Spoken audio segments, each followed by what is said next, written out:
Well, thanks for joining me. Yeah, some success with a few issues. Yeah, I was going to turn around and show you what I've done in the engine bay. As you can see, it's all pretty much back together. So I've got this on zoom, so I'll change that in a second.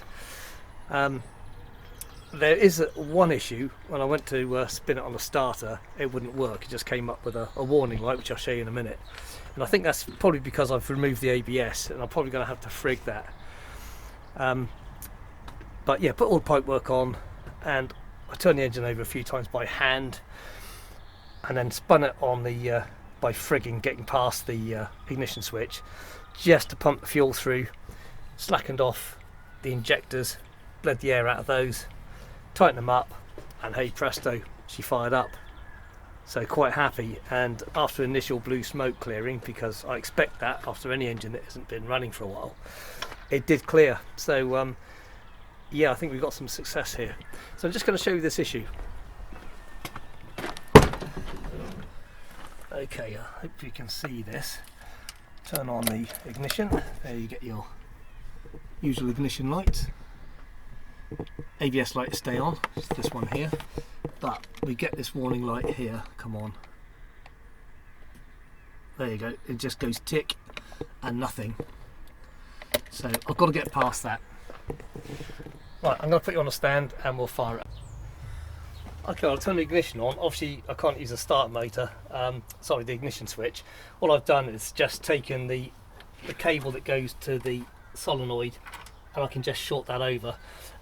But even with the engine management light on, I'm still getting power to the fuel solenoid. So okay, fingers well back, and let's see.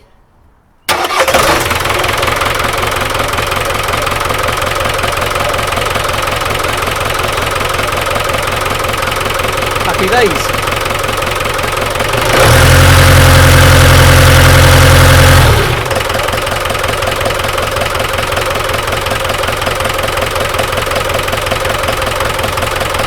I'm going to take you around the back.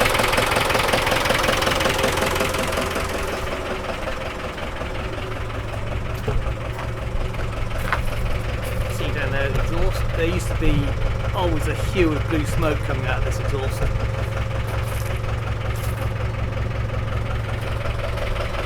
And that's looking quite clear. So,